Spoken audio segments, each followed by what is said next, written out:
ছুটতে ছুটতে আসতি একটা বাচ্চা দেখো এরকম মানে মাথায় করে নিয়ে যাচ্ছে কি বলে সর্ষের গাছ। আমি ওকে বললাম একটু কথা বলতে, মাথায় করে সর্ষে নিয়ে যাচ্ছে। আমাদের সর্ষেগুলো হারভেস্টিং চলছে এখন, মানে এগুলো কেটে বাড়ি নিয়ে যাওয়া হচ্ছে। ওই তোমরা দেখলে একটা বাচ্চা ছেলে নিয়ে যাচ্ছে মাথায় করে। দেখুন এখানে এরকমভাবে একসাথে করে রাখা হচ্ছে, তারপর এগুলোকে ধানের খড় দিয়ে বাঁধা হচ্ছে। এগুলো লাভ দেবো। দেখো এখানে এরকমভাবে এগুলোকে কাটা হচ্ছে। কতদিন আগে লাগিয়েছেন এগুলো? লাগানো হয়েছে আশ্বিনের শেষ, কার্তিকের মোটামুটি প্রথম সপ্তাহে। আচ্ছা, তাহলে এতদিন পর মানে মোটামুটি কমাস পরে এটা তোলা হচ্ছে? 2 মাস 10-15 দিন। 2 মাস 10-15 দিন? হ্যাঁ, অঘ্রাণ পৌষ আর এটা মাঘ পড়েছে তো।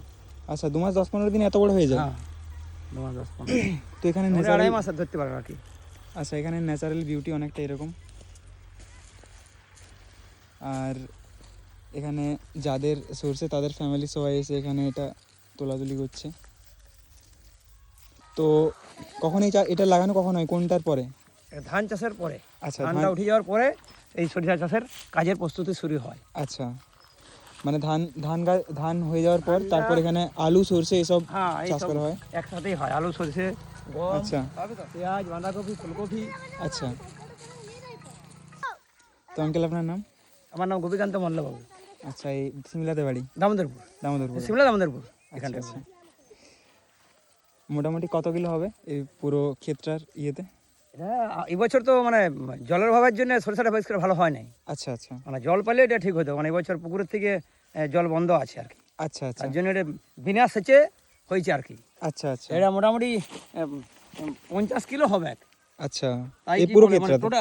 টোটাল না, এই ক্ষেতটা না, আমার যে টোটাল যে জায়গাটা আছে, আচ্ছা আচ্ছা, মানে পুরোটা মানে বাগালে বিনা বিনা জলেই হয়েছে আর কি। আচ্ছা। তো সেচের ব্যবস্থা থাকলে বেশি হয়, মোটামুটি বিঘায় 2 কুইন্টাল প্লাস হয়। আচ্ছা, গাইস দেখতে পেলে এখানে সর্ষে চাষ কীভাবে হয়, আর এখানে ন্যাচারাল বিউটি অনেকটা এরকম। তো চলো, টাটা।